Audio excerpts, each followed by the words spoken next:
Okay, so I have 30. two stories that I want to talk about. I will just So, contently listen while playing my Spawn game that keeps fucking glitching.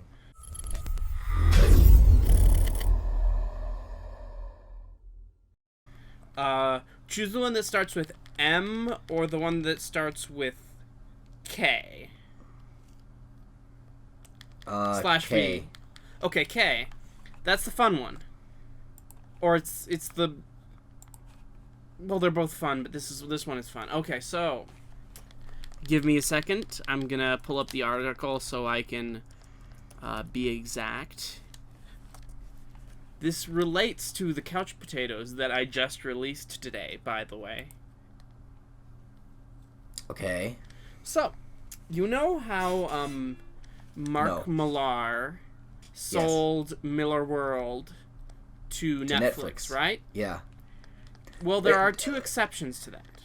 I'm still very confused as to the nature of that deal. Like, Mm-hmm. what the fuck is happening? Is Netflix making adaptations of his stuff? Basically, Or is he just think putting of out think of it comics? like Warner Time Warner buying DC. It's like that, but much smaller. They want all the rights to it. They publish the comics, but also they have all the rights. So in case they want to make any adaptations, they do that.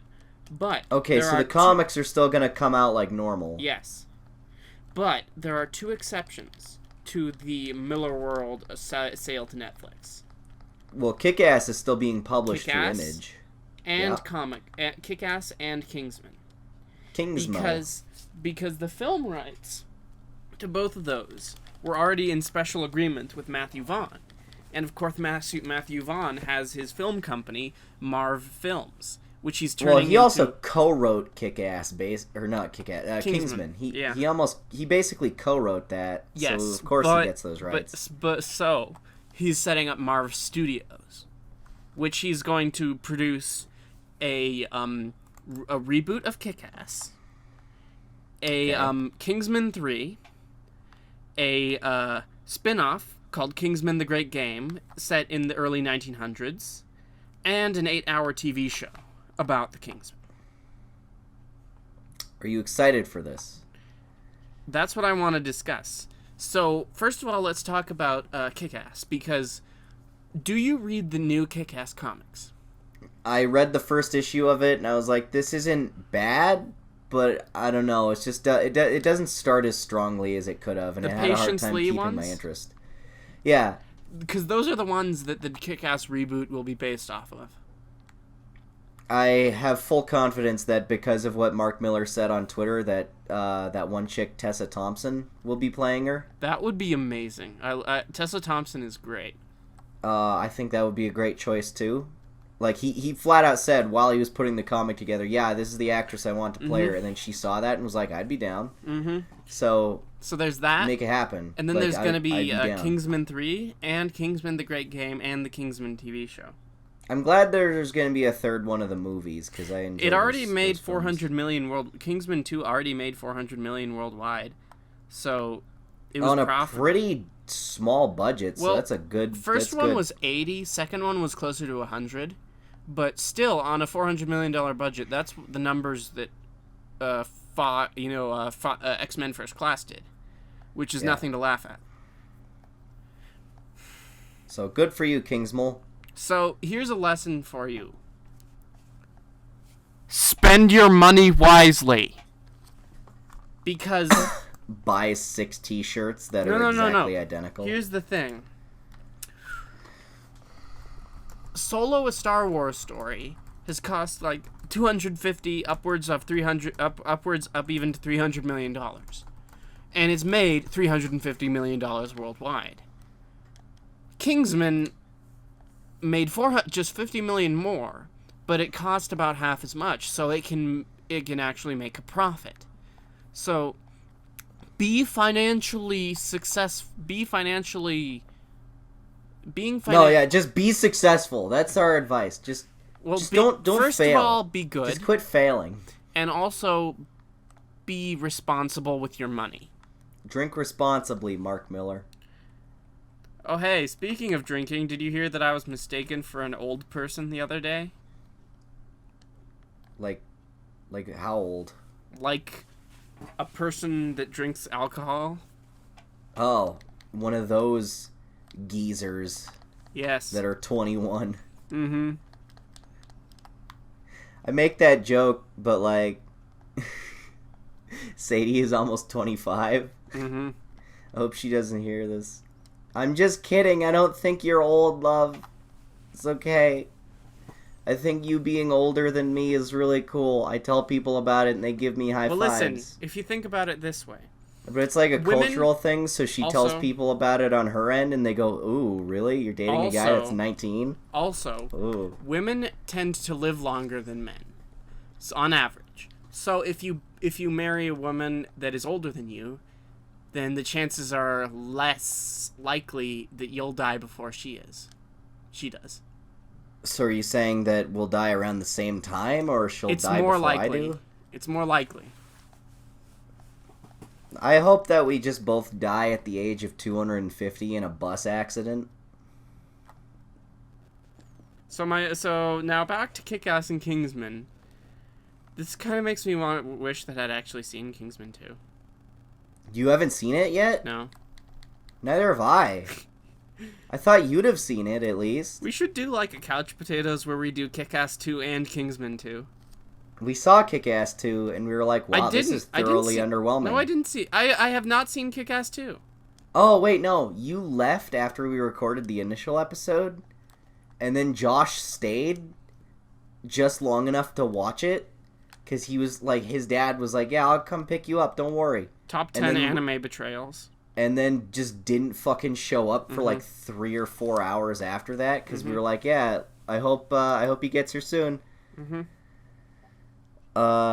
So we just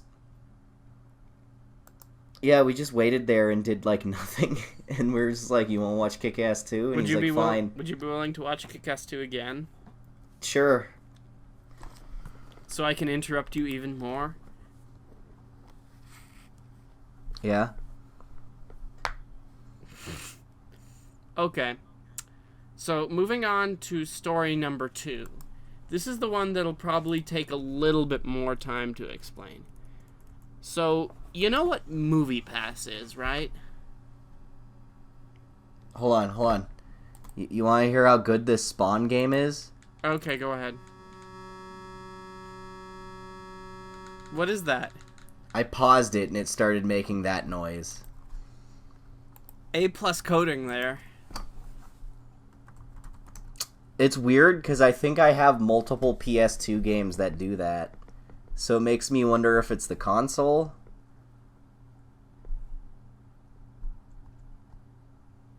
You have what? Did you hear me? I said I have multiple games that do that, but I don't know if it's like the games just are like that, like that's a PS2 problem, or if it's the console. Like why do they consistently have this weird bug? I hate this mission in this Spawn game because it is so fucking fetch questy. I just keep running around having to go in this giant crazy maze dungeon smashing like these fucking boxes, and I have a cold right now. I thought I had strep throat, but I think I just have a cold because my throat doesn't really hurt that bad anymore, but I'm coughing and sniffling a lot. Which is really awkward because now Sadie might be here in like 2 days and I'll be fucking sick. And I was like, are you sure? And she's like, yeah, whatever. If you can't handle me at my best, you don't deserve me. If you can't handle me at my worst, you don't deserve me at my best. Yeah.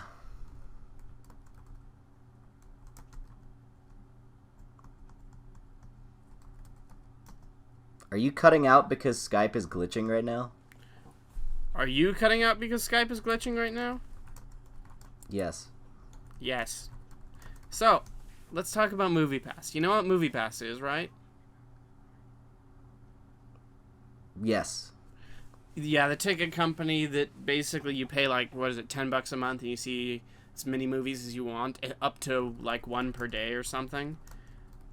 Okay, so you know how basically the company that owns MoviePass has been losing money hand over fist with the idea that somehow eventually they might have a business model of maybe selling consumer data to somebody. That's basically their business model, is spend all their money and somehow eventually will do something with it. Right? Yeah. Well, you know, they've done more than that, because MoviePass has opened a division called MoviePass Ventures, where they distribute movies. One of those movies was, Gotti, the John Travolta Oh, yeah. movie.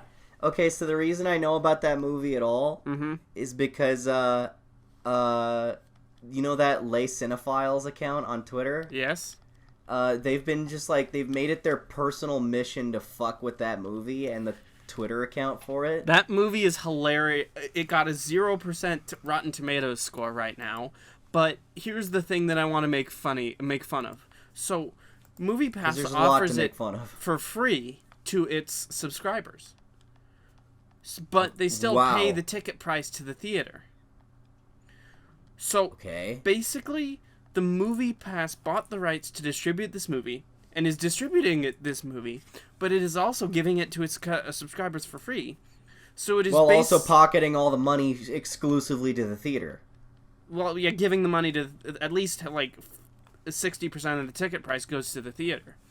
So they're basically paying themselves for people to see it. They're buying the tickets for their own movie. That's literally what they're doing. Jesus Christ. And this is also the company that has a business model that is just to spend money hand over fist until we'll sometimes eventually have the somewhat idea of maybe, selling some data to somebody or something. Except they don't do it all the time. They don't do it because they don't have any... Plus, there's not a ton of people who are, actively, hey, we need constant movie data. Like AMC, they kind of need it, but why would they really share it with anyone? AMC is doing their own one. They have they're unveiling a $20 a month subscription service where you get to see even AMC. They MoviePass doesn't allow you to see any 3D or IMAX movies, but the AMC does, and their Stubs A-list. It's a certain amount of movies, so it's not as many.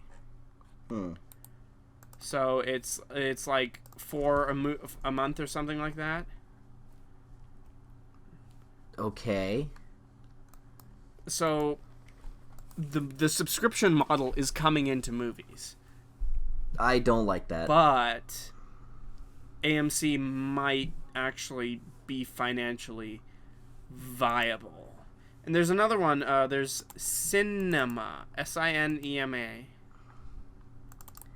Why is it spelled like that? It's because it's a Silicon Valley startup, and it's trying to do the same thing. Why am I so tired and disenfranchised with life? I just want to kill everyone. Don't go full rampage on us. The cameras will be shaking not just everywhere. like innocent people. I mean, just specifically everyone in Hollywood. This is literally the industry you want to go into. Yes. I want them to all be gone. I don't even want to make movies anymore because these people are so terrible. Here's the thing. I just want Hollywood to be a smoking crater, and we'll just never have movies again. But what about Tom Hanks? Tom Hanks can live. But he lives in Los Angeles. Okay, alright, we'll evacuate him specifically. But he doesn't want to live anywhere but Los Angeles. He's going to stay no matter what.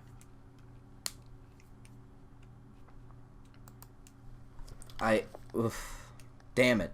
Okay, what if we can convince him to get a different house in He says no.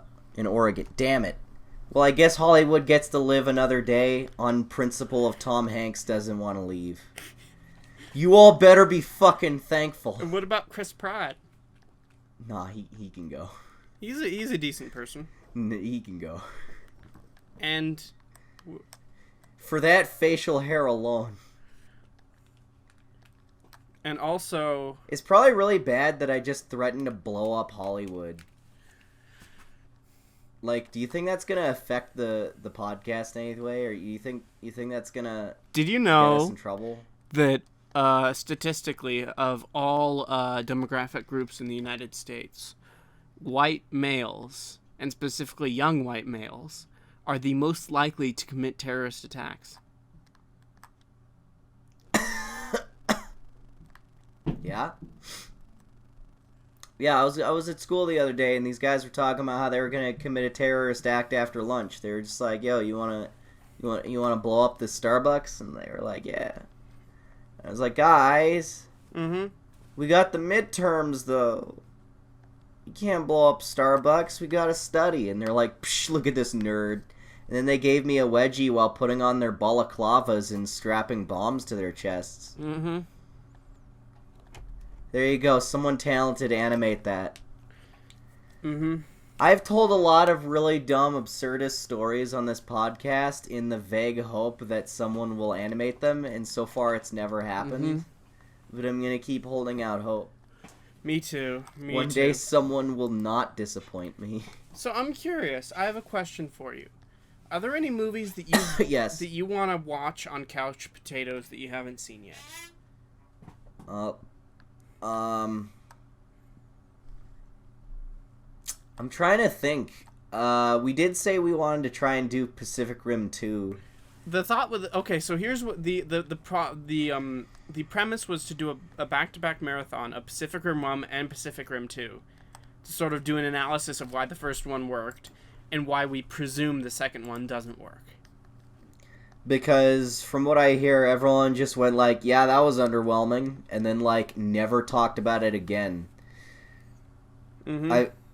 Probably part of the problem is that it came out like within like just bunched up in the middle of 2 Marvel releases, and it's like, how do you impress anyone when Marvel movies are coming out in such close proximity to your shit? Yeah, it came out, people talked about it and tweeted about it for like a day, and then I've never heard anyone talk about it since. Even like people who are super obsessed with kaiju movies and like mecha stuff talked about it for one day and then never brought it up again. It's like it just disappeared. That's what happened with Kingsman 2, and that's what worries me about when I want to go and see it. Is that it'll just be forgettable? Or it'll just be disappointing in a way that's not particularly interesting.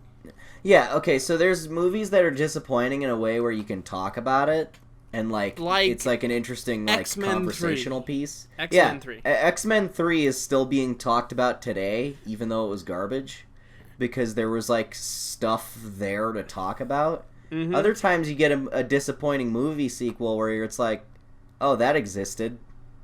Guess move on to the next one. That, for me, is X-Men Origins Wolverine. Where it happened. I feel like that's like that for you because you don't have a lot of like attachment to Wolverine or Deadpool. While as like big fans of both of those characters are still fucking livid to this day. To the point of even like doing a scene in their movie where they have themselves showing up killing that version of Deadpool. This is why Ryan Reynolds is just a giant Deadpool fanboy who made a big, really high budget fan film of Deadpool. This is why I'm hesitant to review X-Men Origins Wolverine, because I just have nothing to say about it. I feel like that's the reason why I'm having such a hard time making the third part of the Hulk retrospective, is because, like, the third Hulk game is just really clunky and ugly and not very fun, and that's all I can think of to say about it, is that it's ugly and clunky and not very fun. It's like, how do I go into further detail about it? It's like, okay, the character models clip into each other a lot, they have really ugly, gross faces, I guess. It's like, I'm not as passionate about it as the Spider-Man 3 game, which I would consider about the same level of poo. Mm-hmm. You know, because like that, I care about Spider-Man, and also there was like some really, really good games right before it, so it was like, why did they fuck it up so hard? Mm-hmm. Because it was the same developers, right? Well, as with the Hulk game, it was just like, well, the other people started making a different game called Prototype after they got done with Ultimate Destruction. And then, like, this new developer was just like, okay, we have to make a movie tie-in game, so let's just, like, not really work on it that hard. Mm-hmm. Make a quick buck. And it's just... it's just bad. Mm-hmm. Like, it's just a lazy game. Lazy my game. review. This is the official third part of the Hulk retrospective. That's what I have to say about it. That's why a lot of these. That's why there's a lot. Okay, so a lot of people will ask me why I watch bad movies. You know, like Neil Breen movies or stuff. That says I want to watch good movies, but to me, I think of it like a bell curve. You know what a bell curve is? I've heard the term, but I'm too sick right now. Okay, so it's like a curve that I'm just gonna send you a that's picture. That's an excuse. I actually don't know the definition of it either way. Even if I wasn't sick, I wouldn't know. But that's my bullshit excuse for the moment. I don't care. I already know that you're a dumb person, so that's been established. It's public record. It's canon by now. It's been accepted into the Marvel handbook. Mm-hmm. They have like those like stat cards for Marvel characters. Mm-hmm. There's mine, and it says intelligence -3, strength 2. Okay, so here's the I'm sending the picture. It's a bell curve. So it sort of slopes up from the bottom, and then it's sort of a model. Oh, of it looks like the Taco prediction. Bell logo. I get it. Exactly, and it's a model of statistical algorithm where the most people stay in the middle. And, like, if you have a bell curve, then the two ends, where there's the least amount of movies, are the really good movies and the really bad movies. And I like both of those, because they're interesting. Like, yeah. When they're in the middle, something is just boring, or, like, bad Those in are a your not Pacific interesting Rim way. 2s. So you can't really say anything about it, or find anything interesting about it, if you've watched a million movies like it. So, if you have something that's a Neil Breen film, then it's bad in a way that's interesting or unique or different, or it's just really bad in a different way. Or if you have something that's really good in a different way, then it's interesting. Yeah. Speaking of interesting, tell me about Upgrade. I was just about to get to that. Upgrade is so just to be clear new for the sci-fi audience, film. We saw that movie. Just to be clear for the audience, Xavier saw Upgrade. He told me this. Yes. So and talk you about saw it. Hereditary. I saw Hereditary, and we're going to talk about the movies. In a non-spoiler way. Presumably. So, Upgrade is a new sci-fi film. To my knowledge, it is not based on anything. It's not an adaptation of anything. It's not a comic book. All I know is that it's distributed by Blumhouse. Which is oddly appropriate, considering how that movie turned out. Because it was a little fucking terrifying. But it's just... I think, for those of you who've seen the trailer, go watch it right now. I'll wait. I watched the trailer. Okay, now that you've watched the trailer, that trailer is a little deceptive in that it markets a way dumber movie than what it actually was. When I watched that trailer, I thought, okay, it's going to be a guy with a robo chip implanted in his brain doing kung fu moves to kill, like bikers and hillbillies out in, like, the fucking sticks. So that'd be the B-movie version of it. That would be the B-movie version of it. This one, while the action scenes were exactly as gruesome and weird and, like, violent as they were marketed, took place in a way smarter movie. This was actually kind of, like, well-directed and haunting and had, like really interesting ideas. Like, it's a full-on cyberpunk movie, and it takes place in a kind of, like, Blade Runner-y type future. And, it's just... It was not what I was expecting in, like, the best way, because it had a little bit of substance to it on top of being ultra-violent, because it had a really interesting main character. It had a lot of really emotional scenes. It was really intense and kind of frightening in some spots, because there's a certain amount of horror about not being able to control your body while some malicious force inside your head goes, all right, this is what we're doing now. But yeah, basically the robo chip inside of his brain just says, all right, we're going to go on a revenge quest. And he's just like, do I have to? And it's like, shut up, yes. And there was a lot of really uncomfortable, creepy scenes in there where he was just not in control of his actions at all while, like, saving the day. But he saves the day in the most violent, scary ways. And you start to wonder if it's like, is this worth it? I really enjoyed it. Mm-hmm. It has some amazing action sequences. There's only a handful of them, but they're really cool when they do show up. It has a really interesting sci-fi setting and a lot of like cool little sci-fi elements. Like they have these self-driving cars that like are basically like little like little houses. Basically, you just like sit in there like it's a kitchen table and just chill out and wait for it to drive you to the location. Or the main character very early on in the film becomes a quadriplegic, and he lives in this. They upgrade his house to be like sustaining for a person with no limbs, and it's just like there's machines doing everything for him, and they do some really creative stuff with that.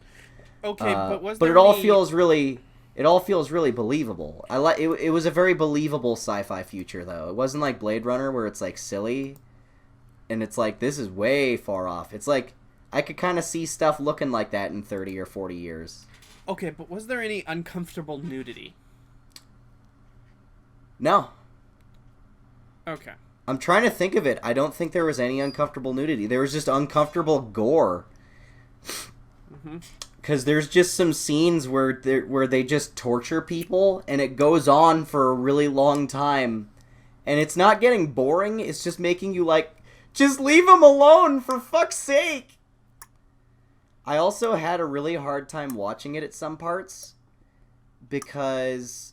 Well, okay, if you've seen the trailer, you know the main character's wife gets killed, and that ignites his revenge quest. His wife reminds me a lot of my girlfriend, and it was making me uncomfortable watching the scene where she gets killed. Because I was just like, I don't want to think about that. And I had to kind of look away, and I think that's the first time in a movie in years I've had to look away, except for one other time when we were eating pizza while watching Hellraiser 2. But yeah. Speaking of looking away, this should tell you a little bit of something about Hereditary. So there was a scene about... I bet there's a lot to talk about there. That's fresh. You saw that like an hour ago. Yes, I did. So speaking of... There was a scene about 2/3 through the movie. So I saw it with my aunt and my uncle, right? Yeah. I'm sitting in between them. I look to my right. My aunt has her hands over her mouth like... And then I look to the left, and then my uncle is that way too. And then I hear somebody behind me going, "Oh shit!" And to be clear, that was not the decapitation scene. Oh no! Okay. Minor spoiler: there is a scene that has just been called the decapitation scene, and we won't say what the context of it is because I had that spoiled for me by someone. There were 2 times in that movie where I jumped, and that was one of them. Was it a jump scare, or was it just, oh god? It was more like, it wasn't, it was sort of a jump scare in that it happened suddenly, but it was built up to. So it felt earned. And it was supposed to be sudden and shocking. Because it's a decapitation. Yeah. I mean, it's not like you can... Okay, depending on how graphic it was, there you don't get to look at it and go, nah, that happened. It was more of like, you didn't see anything immediately. You just sort of like you saw the impact from behind, and then it cut away. It was like, oh god. And then it was a wide shot. And it was at night, so you couldn't see a lot. But then you did see... the aftermath. Oh, okay. You see the head on the side of the road. Oof. Covered in ants. Oh, with God. like the bottom of the jaw missing. Oh, for fuck. Oh, God. Yes. I want to watch this now. Is that fucked up or what? Is you say that, you describe this really horrific image, and I'm like, yeah! So I will say, I'm kind of still making up my mind on the movie. The ending is weird and ambiguous, and I'm not sure if I like it or not. That seems to be a lot of horror movies recently. Especially with the art house indie horror scene. Yeah. I liked. Okay, so a friend I have at school, whose one of her favorite movies is The Witch. Okay. She recommended this to me and said like, "Oh my god, I'm glad you're seeing it. It's so great." And I prefer The Witch, I think. I've heard that both are pretty good. The Witch is a good movie. It's actually a genuinely good movie. Okay. I watched it in the lobby of my dorm. And then I didn't... sight unseen. And then there was a scene where a naked old lady grinds up like a baby and then applies it as ointment on her skin. Oof. And that's in the opening 5 minutes. Wow! What, is she going for, like, medicinal properties? Like, this young baby skin ointment will make me feel younger? It's a witch. You don't have to really think about it too much. Okay. I think that, like, my thing about the ending of Hereditary is that without spoilers, they sort of... The whole movie is about loss of a parent and what grief... Is this loss? And what grief does to you. And then in the middle of that, they do a reveal that something else has really been going on the whole time, and that these people have just been taking advantage of the main character. And I feel that might be thematically dissonant with the rest of the movie. Okay. I'm not sure. Maybe on a second watch, you'll see how those two connect. Yes.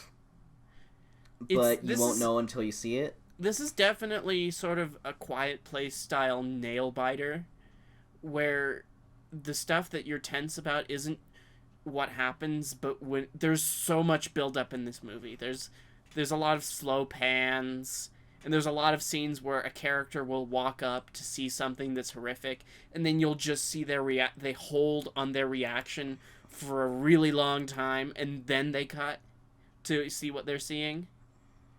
And you're like, oh god, oh god, oh god, I want to see it, I want to see it, I want to see it. Oh, that's terrible. So there's a lot of build-up, and I think that it shares sort of the tense element with A Quiet Place in that respect.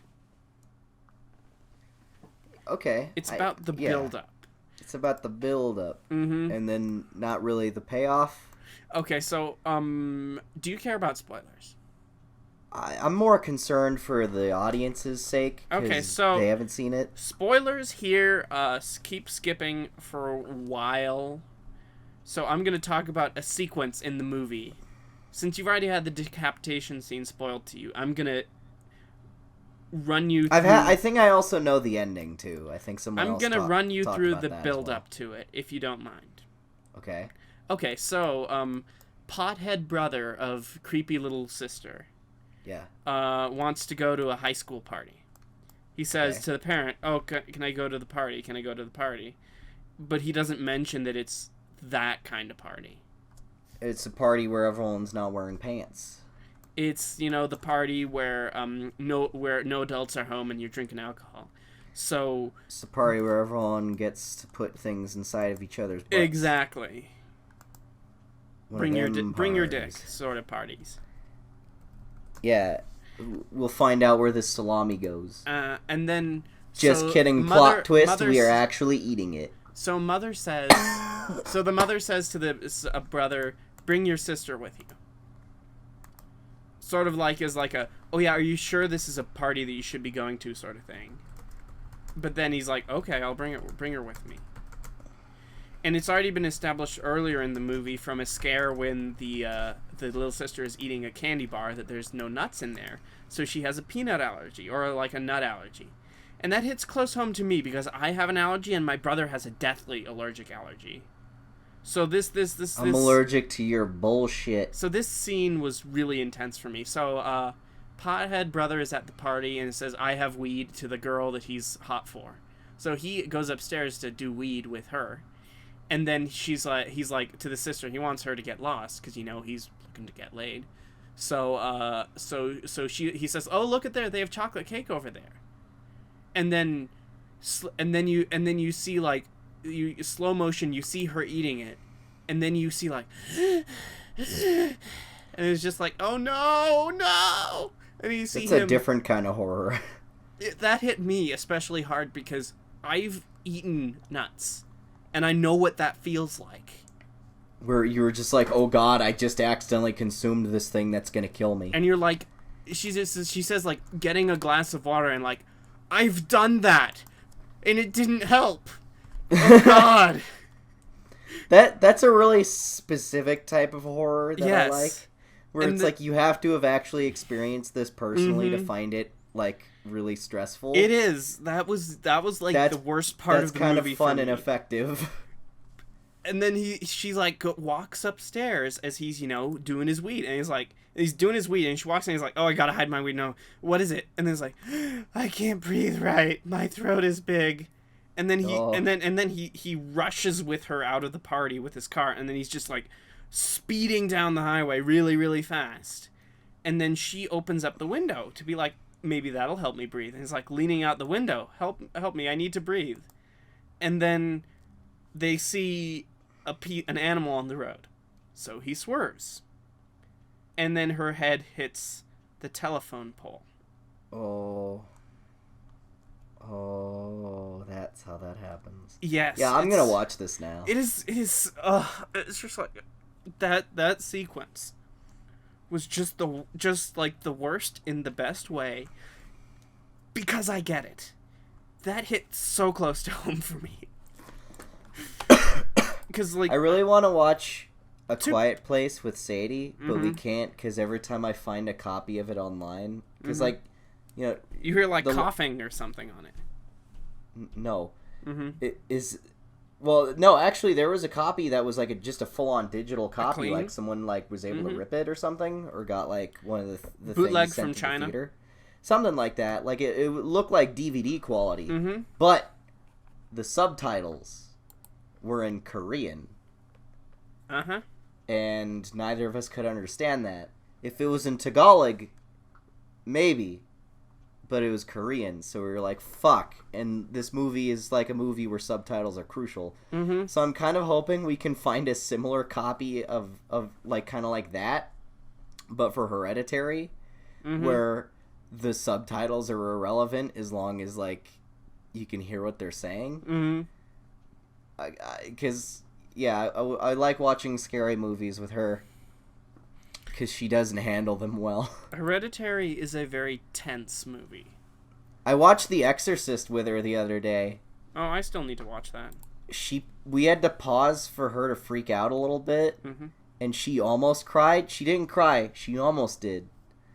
But I was able to help persuade her to finish it by showing her pictures of Linda Blair in real life. And I'm like, look, it's not a scary monster lady. It's an actual little girl. Here's them putting makeup on her. Here's her like now, because she's a real person. She's just a little girl who's pretending to be scary. They did a good job making this movie. Although it really helped. I think I'll say that The Witch and Hereditary are very similar movies as well. That's why I sort of compare them. They're sort of like especially the ending is the same, but I think it was better executed on the part of The Witch. So I think you should watch that first. Okay. Fair enough. Don't pirate movies, kids. Unless it's your only option for watching a movie with your girlfriend, because you two can't go to a theater together, in which case it's fine. What? What? What? What? What? Who are you? Who are you? Who the fuck are you? Do you want to fight? What?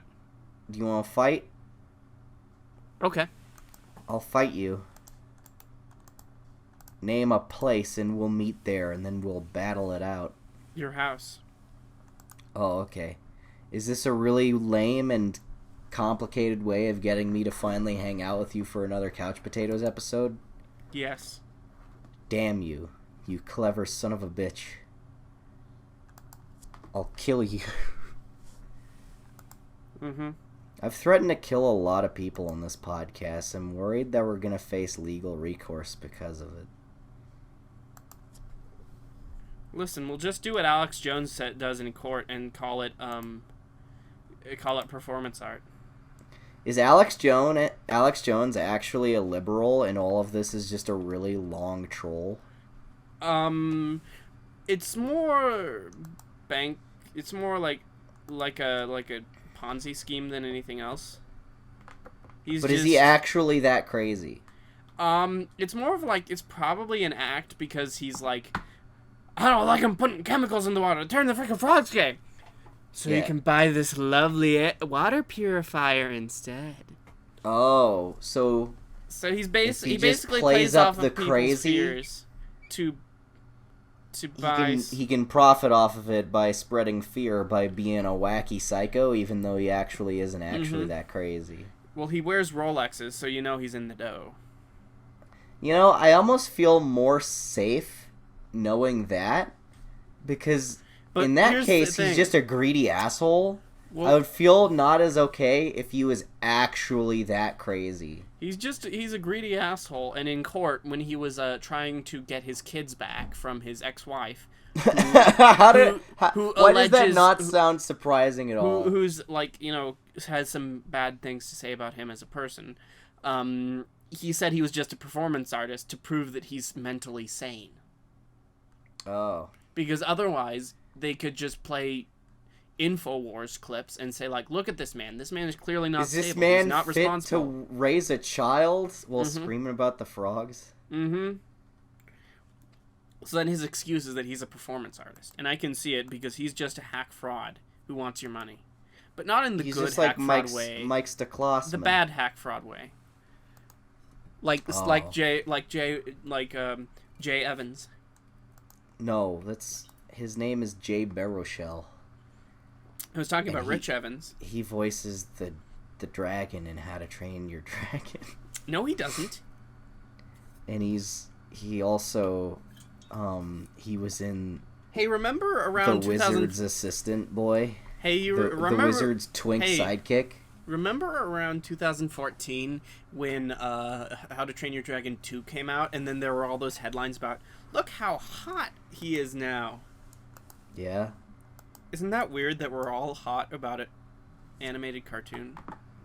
Hentai is gonna go mainstream, man. It's gonna happen. Somebody once told me. I was just thinking, because it's from DreamWorks. So I'm wondering if DreamWorks is going to double down on the hentai in Shrek 5. I hope so. I want to live in that timeline. So Shrek 5 is going to be a really weird movie for anybody to watch in a post-meme world. Oh, God. Yeah, because everyone's just going to be thinking about Shrek is love, Shrek is life. Mm-hmm. Or Shrek saves children from Auschwitz. Oh, God. Wait, what? That's a thing, too? That's a real video. I can send it to you. It's amazing.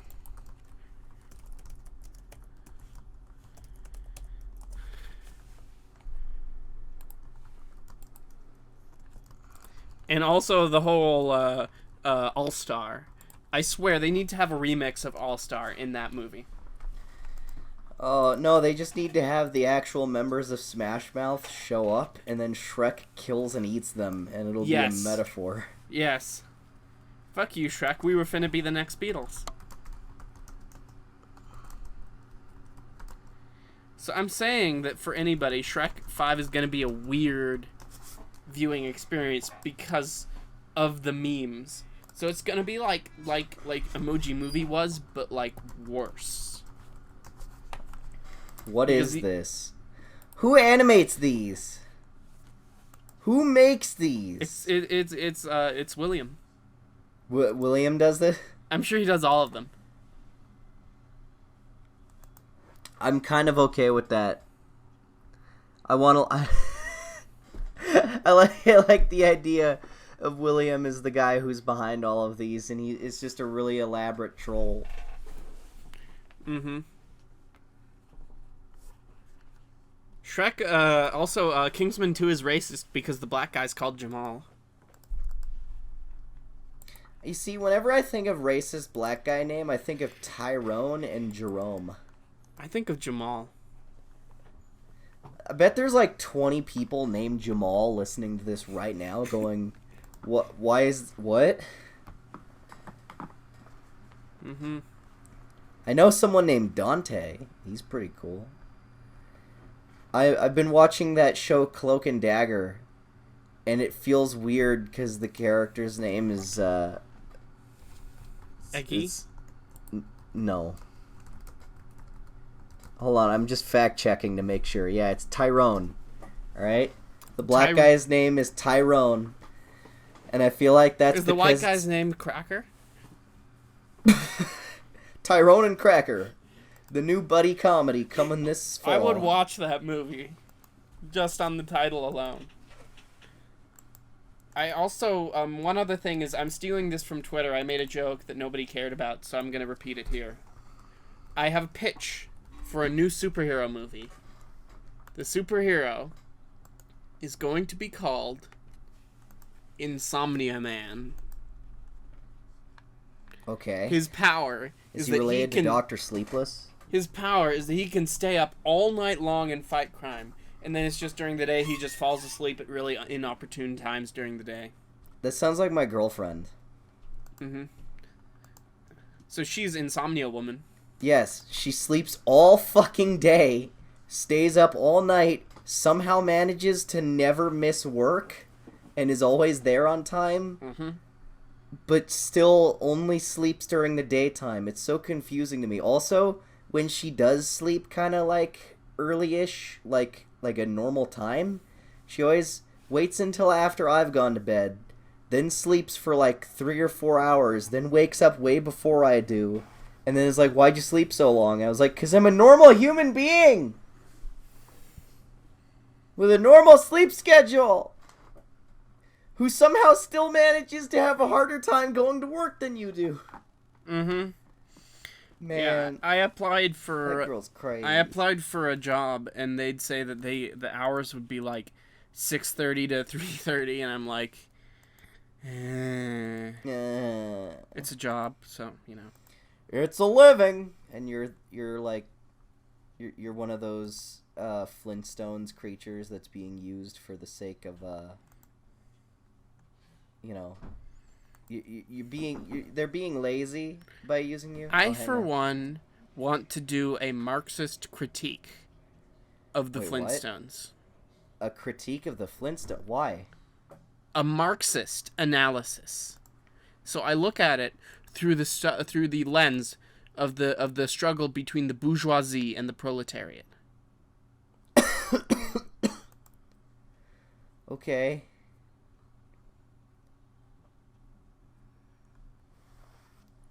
Why? Why the hell not? Okay. Have you read the new Flintstones comic? No. It's really sad and existential and fucking depressing. Speaking of really, really depressing, I hope that the person that I texted this conversation with is not listening to this right now. Okay. But I was texting somebody who's a huge, like, Marvel fan. Yeah. So it said, like, so here's the text, verbatim. I'm going to tell you the MCU scene that I would sell my soul to see. I want Steve and Bucky, you know, Captain America, and the Winter Soldier to be in love, but I'd love it if they're just chilling, and then they look at each other and you're like, we spent so much time with each other that we care about each other so much. Maybe we should give this a shot. And then they kiss. But then they both pull away and are like, nah. They say, like, that was kissing like my brother or something, and then they stay best friends forever. I feel like that would piss off everyone. Because then the shippers don't get their Captain America boyfriend. And then the people who don't want Cap to be gay will be upset that he even occupied the idea and still actively tried to kiss a dude. And another later text is they're still both bisexual, though. Ah! You've essentially broken the universe! So my revised version of this is that what you could actually see in an MCU movie would be, like, them having, like, a really, really protracted friend hug. And then they're like, yeah, I don't want to touch you that much. I'm just going to pull back awkwardly. Be like, yep. Just sort of like, sort of a fist bump him or like punch him on the shoulder or something. Be like, yeah, that feels better. That feels more normal. I can imagine that being a more realistic version of that scene that you would see in an MCU movie. Oof. Here's the question, though. So there's a huge amount of people who ship Bucky Barnes and Steve Rogers. My question is this. Yeah? Do you think the actors are aware of that? And do you think that informs their performance? Because I have a feeling... feel like, okay, no, they're aware of it for sure because tons of people cosplay as Bucky and Captain America, like two gay boyfriends. They'll be like, all right, we're going to cosplay as Bucky and Cap, and then we're going to go meet Sebastian Stan and Chris Evans at a convention. We'll go up, shake their hands and everything, and pose with them, and then we'll start furiously making out next to them, to which they'll try to pretend to be okay with it. Even though it's probably making them really uncomfortable. I mean, like, yeah, I think that if I were to imagine it, I think that, like, Sebastian Stan would probably be more on board with it than Chris Evans. I imagine that. Do you just think Sebastian Stan's a little bit more on the gay side? Yeah.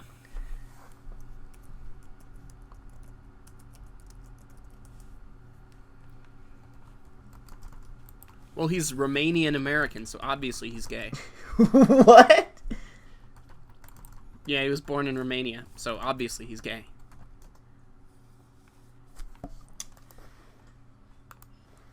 I have some follow-up questions. Yes. How does society work in Romania if everyone there is gay and lesbian? They import... Okay, so... You know how the people in... you know how Vulcan... They have Ponfar every 7 years or whatever? It's like that. Where they just have, like they drew up, like, a government list of, like, who has to have sex with who. All right, you two people have to have straight sex, and then they just begrudgingly go for it. One moment. Keep talking. Yes, Mom? They begrudgingly go for it, and, like... Pardon me, one moment. I want to see a movie made about this version of Romania. Okay, so now I have a thing I want to point out is that recently someone tagged me in some thing that like one of those weird Twitter stan accounts does. It's called Spidey's Tights, and it's by some lady named Julia. I don't know what she looks like or how old she is. I just know she's a fucking psychopath. And for some reason, Twitter stan accounts where people are like creepily obsessed with celebrities and want to be like their legion of girlfriends. It's for some reason a fascinating internet subculture to me.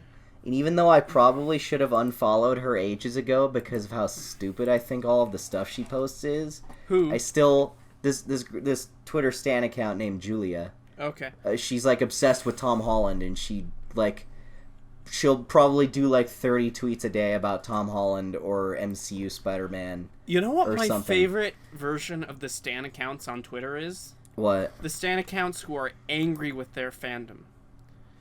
Oh, so where they're like pissed off? So like the DC fanboys or the Star Wars fanboys who are like, Joss Whedon ruined Justice League, or Ryan Johnson ruined Star Wars.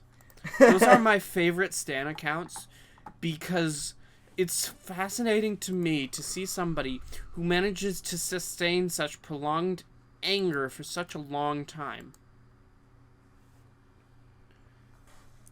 Yeah, it's fascinating to see people stay angry for that many years. Mm-hmm. Yep. It's like maybe don't remake The Last Jedi. Maybe just like. Speaking of the remake of The Last Jedi, I wrote a script about that, which Xavier hasn't read, and I'm not gonna wait for him to review. Fine, you whiny bitch! I'll pull it up right now. Because I want to start working on it as soon as possible. So. Whiny I'm going to talk about... bitch. So I'm going to... Speaking of whiny bitches, I'm going to talk about why people hate... that's a good segue. I'm going to talk... My thing is that I'm going to talk about why people hate The Last Jedi so much. It's so I have a theory. It's a movie that didn't conform to their expectations. No. It's more than Whether or not that's a good thing is up to you. No. It's more than just the expectations. So here's my theory about it, that I go into much more depth and into the script and in the video that you're going to see shortly, is that Star Wars The Force Awakens was reverent, almost worshipful of the previous Star Wars movies. Yeah. And for somebody who is that reverent and that worshipful of Star Wars, it's a very pleasant experience. You like it. You like it a lot to have to have a movie that's reinforcing your opinions like that. Yeah. But that isn't The Last Jedi. From, like, the first scene with Luke where he tosses away the lightsaber, there's an undercurrent of meta-criticism of the Star Wars universe, especially the previous film, in The Last Jedi. The whole message of the film is that we need to stop looking to the past and we need to move forward.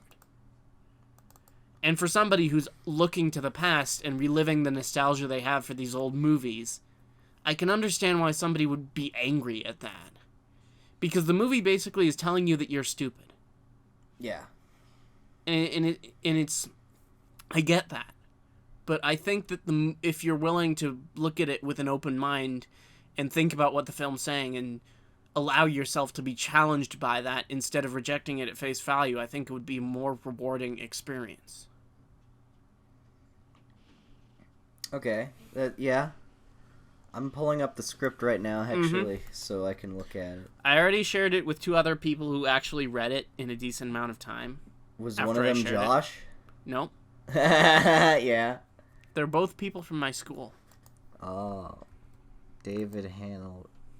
David...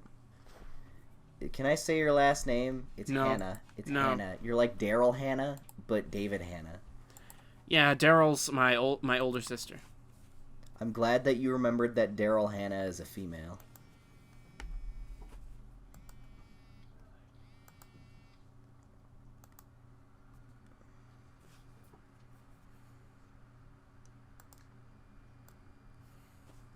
Mm-hmm. Yeah? Well, I saw her in you talked about her being in Blade Runner. No, not Blade Runner. Kill Bill. Chill Bill? Chill Bill. Because he's a chill guy. I aspire to Chill Bill levels of just not giving a fuck. Chill Bill is the nicest guy. He just chills out all day. But Bill is pretty chill in the movie. And that's a joke that I was making.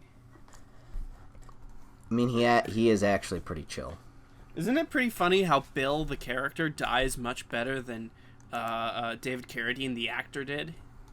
It would be really embarrassing, like, you know, if like, you were, like, jerking off and, like, choking yourself or something and you died. Like, The 5-finger death punch is a lot better way to die than that. Oh yeah, where she has to like punch him in a way that makes his heart explode. After 5 steps. That was pretty cool. Mm-hmm.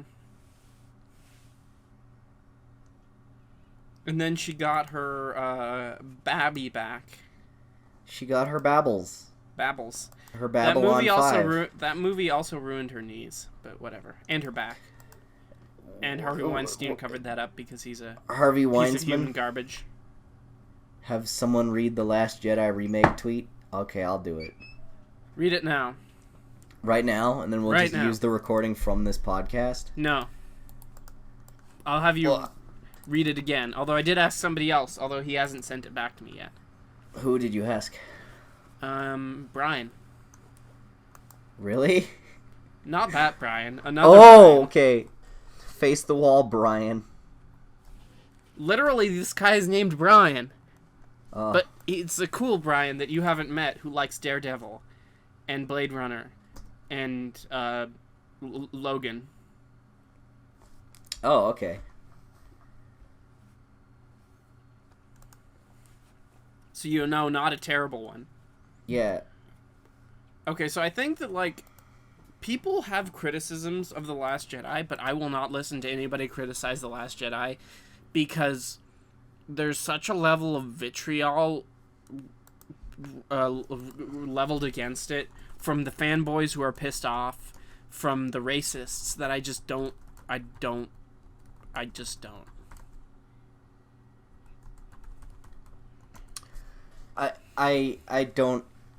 I don't care about anything anymore I also think that the related to people Star who Wars. criticize people. I'm just tuning you out at this point because I read I was that gonna thing call and I was somebody like, this is racist. so stupid. I don't care.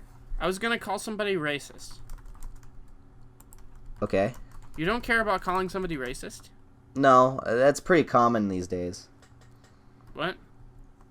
Everyone's calling everyone a racist these days. Well, my point is I've that, been called a racist because I said I didn't like Miles Morales. And I Mhm. even explained that there wasn't a racial component to it, and then someone said, nah, you're just a Trump supporter. And I was like, ooh. certain members of your family are, though. That's true. And it's the black family members, which is particularly confusing. I also remember your mom saying, I like telling people how good Trump's economy is doing for them. Oh, God. You've now outed my mom. I have to move now. This is basically the equivalent to being doxxed. Remember how Sarah Huckabee Sanders was told to leave that Virginia restaurant because she works for Trump? It's like that. Oh, God. What are you typing right now? Typing to the letterer on my comic book. Because I've explained to him how to format the word bubbles like 20 times, but that was like several months ago, and then he stopped working on it. Now he's working on it again, and he's Can you forgotten out the everything I letterer? told him. It's Damien. Damien DeHaan? Yes. And then, who is your drawer? Dane? DeHaan? Yes. Dane DeHaan from Amazing Spider-Man 2 and Chronicle And and no other Valerian. movies. Haha, yeah, I knew you'd do that. I love Valerian. Okay, like, Valerian is somehow a movie about white guilt, but also about Rihanna as a shape-shifting prostitute who wants to be an actor. And also, there's, like, John Goodman as, like, Jabba the Hutt, and Ethan Hawke as a pimp. And it's just such a wonderful, bizarre train wreck. It's like the prequels if they were made by a person who isn't a horrible misanthrope. And knew how to work with actors. Yeah. Like, it's just it's got that sort of, like, that that unfiltered, like, I'm going to do every single thing I've wanted to do, and I don't care if it doesn't make any sense when you put it together. It's that sort of unfiltered creative flow that I really appreciate. I feel like that's what your Spider-Man TV show would be like. If you had all the things that you were able to do done. Is that it would be like... It would be unfiltered, wonderful, incomprehensible, fan service-y to only you. Oh, yes. No. And, like, bizarre. It would fit my specific interpretation only, and it would probably piss other people off. And it wouldn't, and nobody would like it, but it would also be, like, kind of, I think that if you didn't have anybody to moderate your vision, is that I think that there are these directors like Luc Besson, George Lucas, especially the ones that build their own companies. When they get to the point where they can write their own ticket and they don't have anybody to check them anymore, I think their work suffers. Yeah. Because you need people who are gonna call you out on things. Be like, are you sure that you want to have an alien step in poop in your Star Wars movie? And then go, how rude. How rude. How rude. How rude of you to criticize my movie, you mean? So I think that, like, that sort of... So people who say that the studio and the producers are automatically bad, I disagree with that. I think that producers need to rein in the directors, and the directors need to rein in the producers. In a sense, yeah, there needs to be a certain level of collaboration, not just, here's money, go do whatever you feel like. Or here, I'm gonna spend all my money and do my thing, and fuck you if you don't like it. Yeah. I'm gonna fuck you if you don't like it. That was George Lucas in the prequels. Yeah.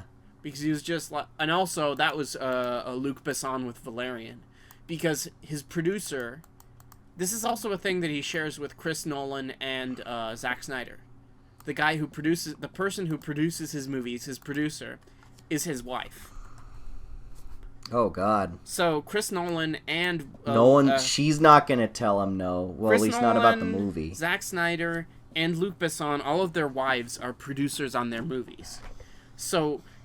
If you have that level of sort of personal entanglement with your producer, then unless you're a really, really, really good producer and are able to separate work and home effectively, then you're not going to tell him no.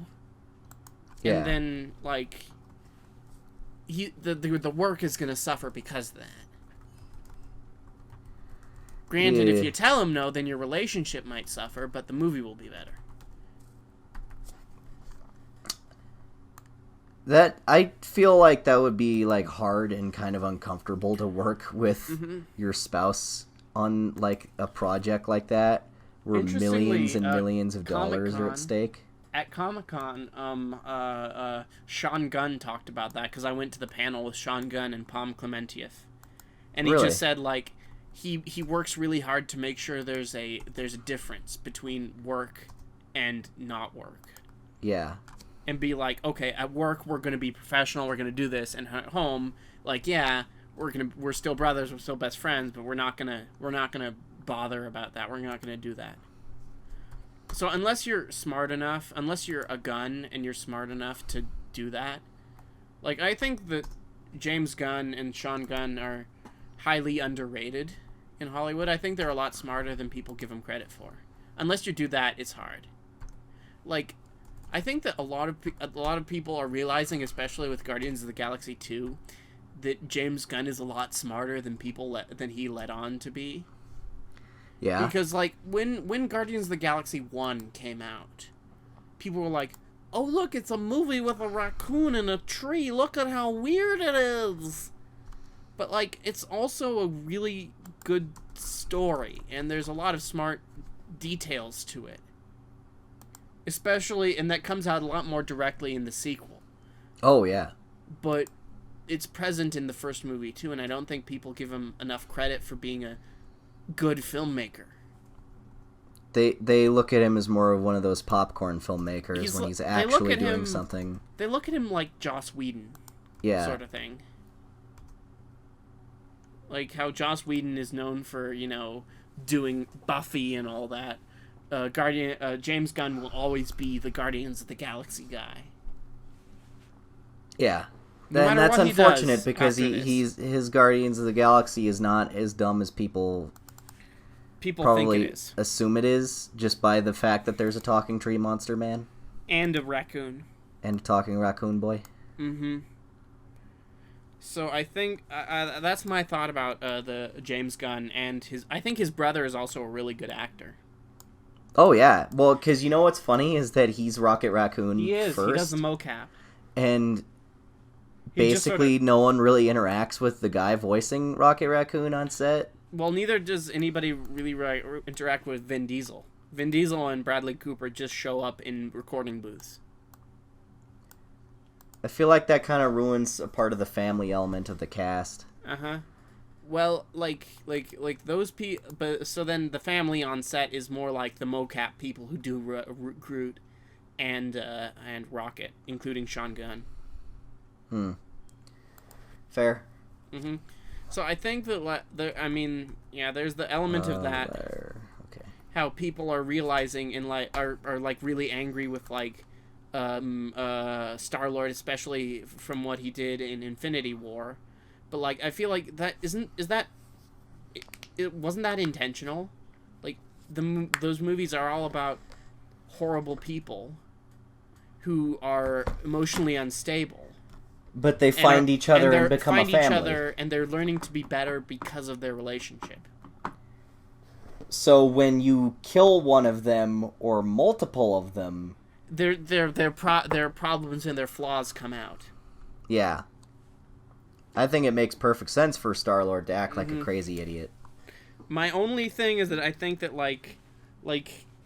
for the one who's supposed to be the empath and is emotionally intelligent, TMI, Mantis, TMI. You need to know that we're on the mission right now. This is the work mode. Yeah. Okay, so speaking of Guardians of the Galaxy 2, I have one more thought. Some people have criticized Mantis as being the whole playing into the whole submissive Asian woman stereotype, because the actress Pom Klementieff is French Canadian, but she's also half Asian. Oh, is that why she's blonde in real life? I just thought that she would I think it's dyed. It looks dyed to me, but I don't know. I don't know either. You know, I she really lived like in Asian Paris girls. for a few years. Is something Asian that she girls talked are about. rad. I'm So so happy I'm dating an Asian So girl. she's half Korean, half French. I'm gonna marry her.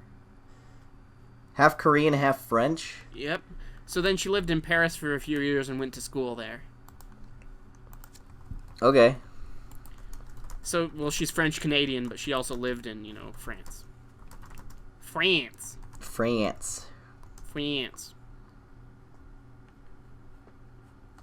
So, what do you think of her? Is she the submissive Asian woman stereotype, or do they not give her enough credit? Or do you care?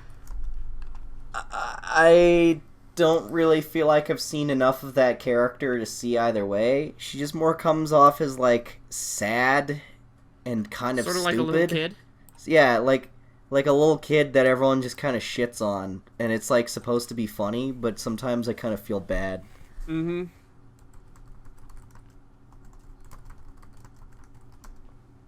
How goes the gaming?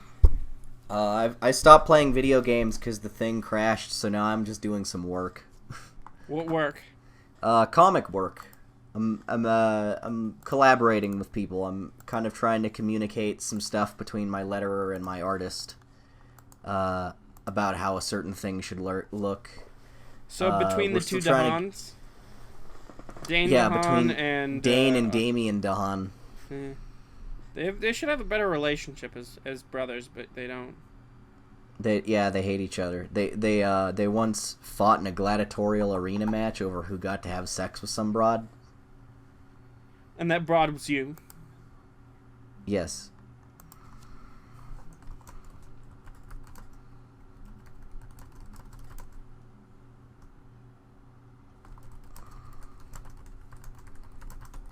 So I want to ask a question, audience. Is there anybody Yes. who is less fuckable than Xavier? No. I think the Oh answer God, is no. come on, man. Come on, hey. Come on, man. I mean, I'm not wrong. There is you know what? There is a person in the audience who listens to this podcast who has confirmed on multiple occasions looked at dirty pictures of me for pleasure. Well, I didn't get pleasure out of it. You said you did, you lying asshole. I didn't. I'm still recovering Oh from yeah, that. I fucking forgot. Okay, so we were at Comic-Con and I was like, here, David, take a cosplay picture of me and this guy dressed as Kingpin, and you can find that on my Instagram. But the picture right before it was something I was sending to my girlfriend the night before, and it was a little bit on the Racy. a little bit on the not very NSFW. clothed side. NSFW. Yeah. And I'm still recovering from that. Thank God I because went of back that- and deleted. Okay, here's the thing.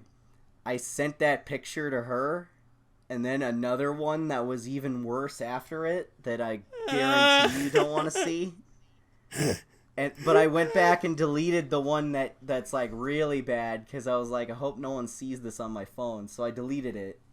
I've gone back actually because I felt so bad about it and deleted all of those pictures from that night.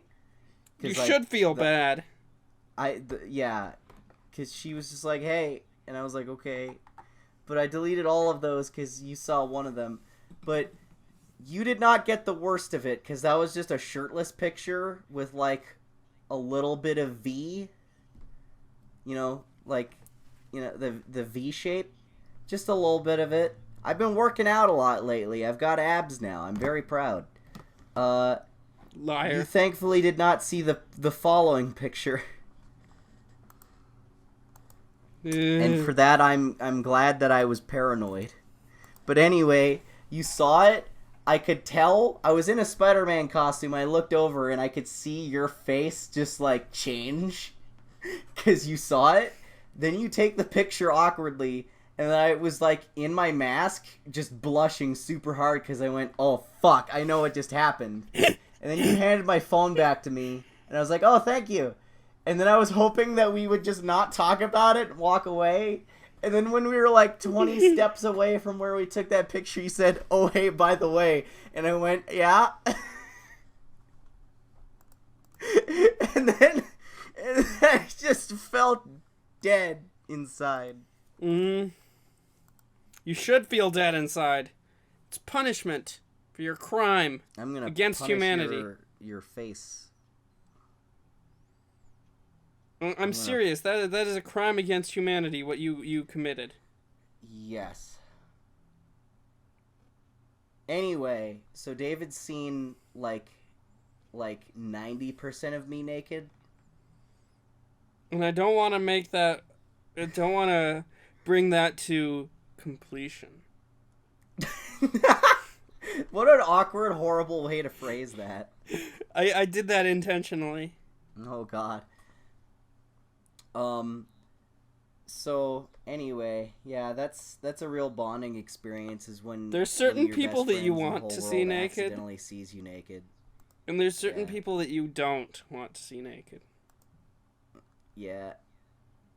Like Like- Josh.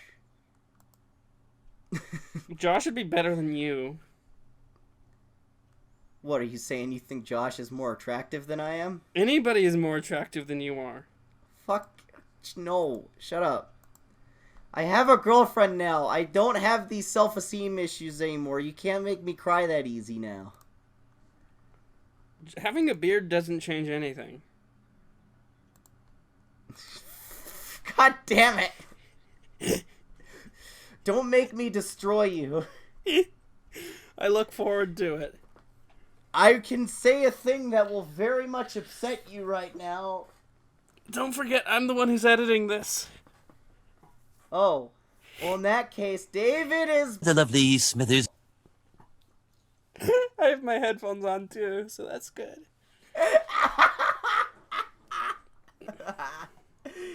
Oh, man, I can't wait to see the episode where you just bleep it out, so I just go, David, and then it just bleeps for like 4.5 straight seconds. They're gonna find out eventually. They already saw you talking about how... Oh, God. You're such a weirdo. You're such a weirdo. Because you don't want to fuck Thanos? What's wrong with you? Would you want to fuck Hitler?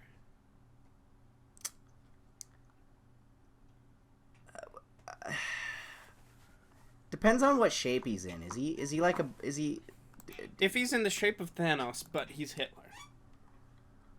I would have to probably avoid making eye contact with the mustache. But other than that, like, I wouldn't... My first reaction is not no. It wouldn't... Okay, well, it's not because I want to. Right? I want to make that clear. I feel like if I had to, like someone had a gun to a loved one and said you have to fuck Hitler in order to save this person you care about, I would be able to do it, you know? What if it was a Jabba the Hutt? What if I had to fuck Jabba the Hutt? Mm-hmm.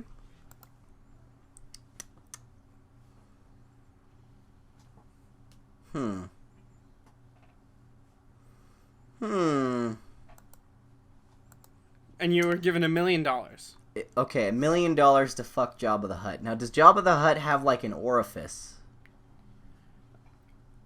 You're assuming that you would be the one penetrating, which is not going to be true. Oh, so Jabba the Hutt's putting his giant creepy tail thing somewhere. Yes.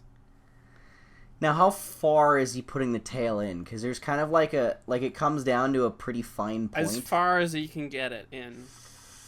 Ooh, I don't know about that one. Now, how prehensile is it? Is it really easy for him to move it like a tentacle? Or is it kind of like... Some parts of it are. Is it kind of stiff and hard to, like... Let's just say that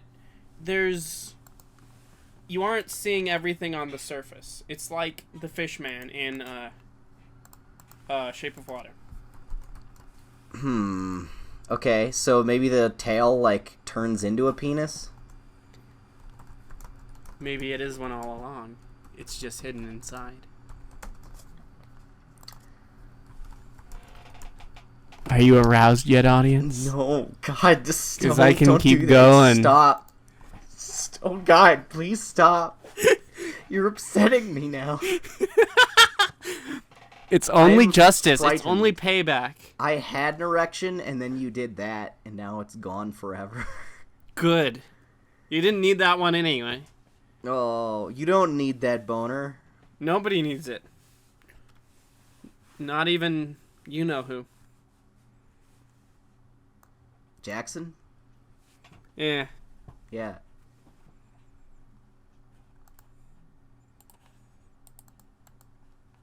I miss Sadie.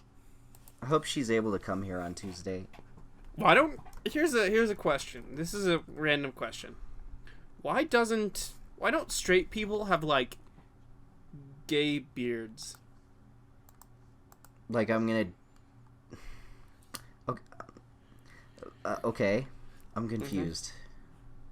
So, like you're at the bar, and then, like, two girls go together and just best friends, but then there's a creepy guy there, so then they start kissing each other instead. Oh, like I'm that, gonna but all the pretend to be time. gay with this person? No, they do that all the time. Why don't I guys know do plenty that? of people who've done that. All the time. Why Why don't they just have like a beard, but let's like but for straight people, but more than just like 5 minutes one afternoon in the bar, just like for like a couple months or something. Why don't they do that? I don't know. I'm not into the bar scene. I'm a square.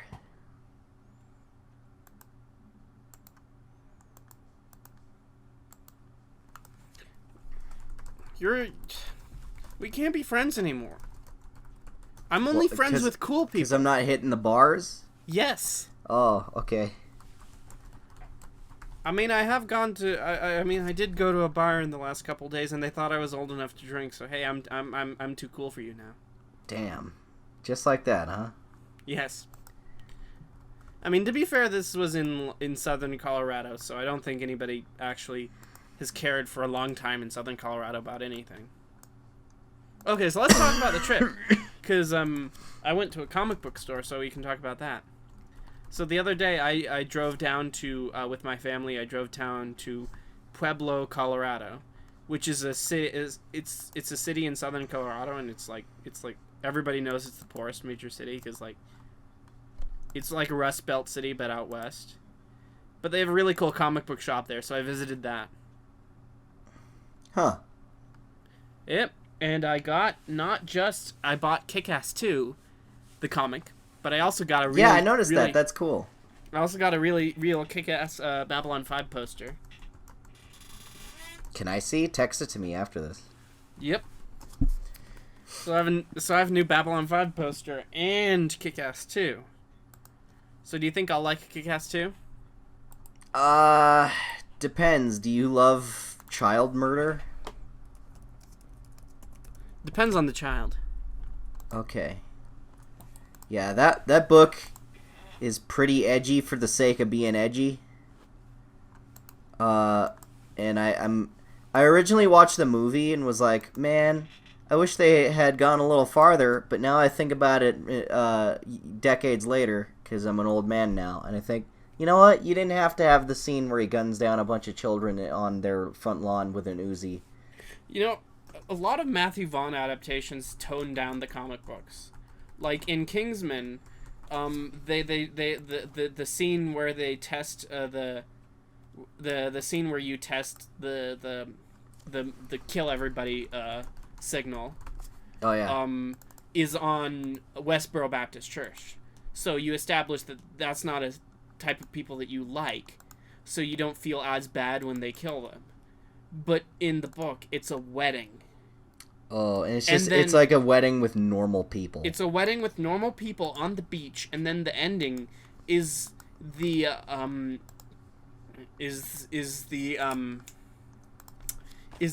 wife like looking down at all the people just covered in blood and all the people that are dead.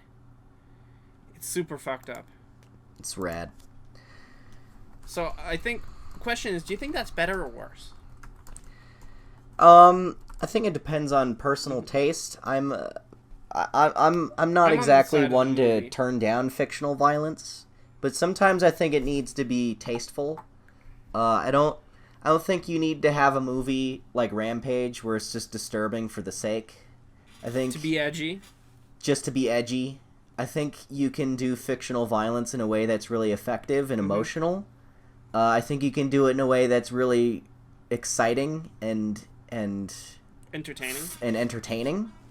But when you're just trying to upset your audience, then I feel like it's too far. Like I can watch a movie like Dead Alive, and I think that's fun. It's over the top. It's over the that's gore and gross in like a fun way. Is the genre.